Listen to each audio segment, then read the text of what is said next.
അപ്പം നമ്മൾ ഇന്ന് പഠിക്കാൻ പോകുന്നത് ആക്ട് 2 സീൻ 2 ആണ്. കഴിഞ്ഞ ക്ലാസ്സിൽ നമ്മൾ ആക്ട് 2 സീൻ 1 ഡിസ്കസ് ചെയ്തിരുന്നു. അപ്പം നമുക്ക് ആക്ട് 2 സീൻ 2യിലേക്ക് കടക്കാം. അപ്പം സീൻ സത്യത്തിൽ നടക്കുന്ന എവിടെയാണെന്ന് ചോദിച്ചു കഴിഞ്ഞാൽ ദ സീൻ ഒക്കേഴ്സ് ഔട്ട്സൈഡ് ഗ്ലസ്റ്റേഴ്സ് കാസ്റ്റിൽ, അതായത് നമ്മുടെ ഗ്ലസ്റ്ററിൻ്റെ കോട്ടയ്ക്ക് പുറത്താണ് ഈ സംഭവം നടക്കുന്നത്. അവിടെ നമുക്ക് കാണാൻ സാധിക്കും കെൻഡ് എന്താണ് സ്റ്റിൽ ഇൻ പെർസെൻറ്റ് ഡിസ്യൂസിൽ തന്നെയാണ്. അതായത് നമ്മുടെ വേഷം മാറി ഒരു കൃഷിക്കാരൻ്റെ വേഷത്തിൽ തന്നെയാണ്, കയ്യൂസായിട്ട് തന്നെയാണ് നിൽക്കുന്നത്. സോ എന്താണ്, ഈ കെൻറ്റ് അവിടെ വെച്ച് നമ്മുടെ ഓസ്വാൾഡിനെ മീറ്റ് ചെയ്യുന്നുണ്ട്. Who is Oswald? ഓസ്വാൾഡ് ആരാണ്? The chief steward of Goneril's household, അതായത് ഗോണറിൻ്റെ വീട്ടിലെ മുഖ്യ കാര്യസ്ഥനാണ് നമ്മളുടെ ഓസ്വാൾഡ്. സോ ഇവർ രണ്ടുപേരും കൂടെ അവിടെ വെച്ച് കണ്ടുമുട്ടുന്നു. കുറേ വാക്ക് തർക്കങ്ങൾ അങ്ങോട്ടും ഇങ്ങോട്ടും ഉണ്ടാവുന്നുണ്ട്. കെൻറ്റ് ഓൾറെഡി മനസ്സിൽ വെച്ചിട്ടുണ്ട് കിങ് ലിയറിനെ ഓസ്വാൾഡ് ഒന്ന് അപമാനിച്ചതൊക്കെ. അപ്പോൾ കെൻറ്റ് അത് മനസ്സിൽ വെച്ചിട്ട് തന്നെ കെൻറ്റ് ഓസ്വാൾഡിനെ ശരിക്ക് നാണം കെടുത്തുന്ന വർത്താനം പറയുകയും ചെയ്തു. അപ്പം ഓസ്വാൾഡും അങ്ങോട്ടും ഇങ്ങോട്ടും പറഞ്ഞു. ലാസ്റ്റ് കെൻറ്റ് ഓസ്വാൾഡിനെ വെട്ടാനായിട്ട് വന്നു. അങ്ങോട്ടും ഇങ്ങോട്ടും പിന്നെ അടിയൊക്കെ ആകുന്ന രീതിയിലായി. അപ്പോഴത്തേക്കിന് ഓസ്വാൾഡ് അങ്ങോട്ട് അടിച്ചില്ലെങ്കിലും നമ്മുടെ കെൻറ്റ് തിരിച്ചടിക്കുന്ന അത്രയ്ക്ക് ഇതായിട്ടുള്ള ഒരാളാണ്. പക്ഷേങ്കിൽ ഓസ്വാൾഡ് എന്ന് പറഞ്ഞ ഒരു കവേർഡായിട്ടുള്ള ഒരാളാണ്. ബിക്കോസ് ഓസ്വാൾഡിന് ഒരു ധൈര്യമില്ല, ഒരു പേടിത്തൊണ്ടനാണ്.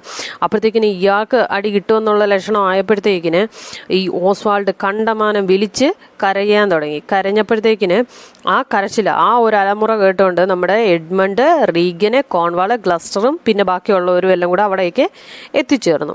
അവിടെ നമുക്ക് മനസ്സിലാക്കാൻ സാധിക്കേണ്ടത്, ഈ റീഗൻ അന്നേരം മനസ്സിലായ ഒരു കാര്യം എന്ന് വെച്ച് കഴിഞ്ഞാൽ കെൻറ്റും ഓസ്വാൾഡും actually as the messengers respectively from the king and Goneril, അതായത് നമ്മുടെ കിങ്ങിൻ്റെയും ഗോണറിൻ്റെ മെസ്സഞ്ചേഴ്സ് ആണെന്ന് അവർക്ക് അറിയാം. പക്ഷേ ഇപ്പോഴും മനസ്സിലാക്കേണ്ട ഒരു കാര്യം എന്ന് പറഞ്ഞാൽ ഓസ്വാൾഡിന് ഈ കെൻറ്റ് ആരാണ്, വേഷം മാറി വന്നതാണോ, കെൻറ്റിൻ്റെ ആ ഒരു ഐഡൻറ്റിറ്റിയെ പറ്റി വലിയ ബോധമൊന്നുമില്ല, അറിയത്തില്ല. പക്ഷെ എന്താണ്, എന്നിട്ട് ഇവർ ഈ കോൺവാളും റീഗനും എല്ലാം കൂടെ ചേർന്നിട്ട് തീരുമാനിക്കുകയുണ്ടായി. അതായത് ഈ കെൻറ്റിനെ ഇത്രയും ഡിസ്റെസ്പെക്റ്റായിട്ട് സംസാരിച്ചതിൻ്റെ പേരിൽ കെൻറ്റിനെ സ്റ്റോക്കിൽ നൂൺ ടൈമിൽ ഇടണം എന്നുള്ളൊരു തീരുമാനം വന്നു, അതായത് കോൺവാൾ. അപ്പോഴത്തേക്കിന് റീഗൻ ആ ടൈം എക്സ്റ്റെൻഡ് ചെയ്ത് നാളെ രാവിലെ വരെ അവൻ അവിടെ കിടക്കട്ടെ എന്നുള്ള രീതിയിൽ പറഞ്ഞു. അപ്പോഴത്തേക്കിന് നമ്മുടെ ഗ്ലസ്റ്റർ പറഞ്ഞു ആക്ച്വലി ഇങ്ങനെ ചെയ്യരുത്, ചെയ്തു കഴിഞ്ഞാൽ അത് നമ്മുടെ രാജാവിനെ അപമാനിക്കുന്നതിന് തുല്യമാണ്. കെൻറ്റിനെ അങ്ങനെ കൊണ്ടവിടിട്ട് കഴിഞ്ഞാൽ, കാരണം കെൻറ്റ് രാജാവിൻ്റെ ഒരു പ്രതിനിധിയായിട്ട് വന്ന വ്യക്തിയാണ്. അപ്പം കെൻറ്റാണെന്ന് ആർക്കും അറിയത്തില്ലത്, എന്നിരുന്നാൽ തന്നെ അയാളെ അങ്ങനെ ഇടരുതെന്ന് പറഞ്ഞപ്പോഴത്തേക്കിന് നമ്മുടെ റീഗൻ പറഞ്ഞു കെൻറ്റിനെ പണിഷ് ചെയ്തില്ലെന്നുണ്ടെങ്കിൽ അത് ഗോണറിനെ അപമാനിക്കുന്നതിൻ്റെ തുല്യമാണ്. ബിക്കോസ് ഗോണറിൻ്റെ സ്റ്റിവേർട്ടാണ് ഓസ്വാൾഡിനെ അത്രയെല്ലാം ചെയ്തിട്ട് അങ്ങനെ എന്താ പറയുന്നത്, അയാളെ പണിഷ് ചെയ്തില്ലെന്നുണ്ട് അത് ഗോണറിന് ഡിസ്റെസ്പെക്റ്റ് കൊടുക്കുന്നതിന് തുല്യമായിരിക്കും എന്ന് നമ്മുടെ റീഗൻ പറഞ്ഞു. അവിടെ നമുക്ക് മനസ്സിലാക്കാൻ സാധിക്കുന്നത് നമ്മുടെ റീഗനും പിന്നെ ഗോണറിലും തമ്മിലുള്ളൊരു സിസ്റ്റേഴ്സിൻ്റെ കണക്ഷൻ, അതായത് നല്ലതല്ല, ഗുഡ് ഇൻ നേച്ചർ അല്ലെങ്കിൽ പോലും അവർ രണ്ടുപേരും അവിടെ ഒരു ഒത്തൊരുമ നമുക്ക് കാണാൻ സാധിക്കുന്നുണ്ട്. കാരണം സിസ്റ്ററിനെ സപ്പോർട്ട് ചെയ്യുകയാണ് അവിടെ നമ്മുടെ റീഗൻ.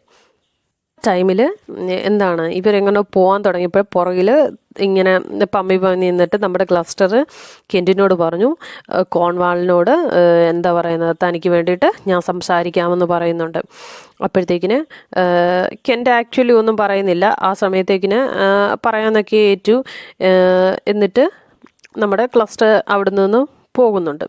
ആ സമയത്ത് ഇവരെല്ലാം പോയതിന് ശേഷം കെൻറ്റ് അവിടെ തനിച്ചായി. കെൻറ്റ് അപ്പോഴത്തേക്കിന് ഒരു ലെറ്റർ, അതായത് കൊർഡീലിയയിൽ നിന്നുള്ളൊരു ലെറ്റർ കയ്യിലെടുത്ത് വായിക്കുകയുണ്ടായി. എന്തിനാണെന്ന് ചോദിച്ചു കഴിഞ്ഞാൽ നമ്മുടെ കൊർഡീലിയ പറയുന്നത് അച്ഛനെ സഹായിക്കുക എന്നുള്ളൊരു അഭ്യർത്ഥനയുമായിട്ടാണ് ആ ലെറ്ററിൻ്റെ ഉള്ളടക്കം എന്ന് പറയുന്നത്. ഇവിടെ നമുക്ക് മനസ്സിലാക്കാൻ സാധിക്കുന്നത് Regan is revealed here as a true sister of ഗോണറിലിൻ്റെ ഒരു ട്രൂ സിസ്റ്ററാണ് റീഗൻ എന്ന് ഇവിടെ തെളിയിച്ചിട്ടുണ്ട് ഈ സീൻ്റെ അകത്ത്. കാരണം പ്രവൃത്തി വർത്തമാനം എല്ലാം കൊണ്ട് തന്നെ നമുക്ക് മനസ്സിലാക്കാൻ പറ്റുന്നൊരു കാര്യമാണ്.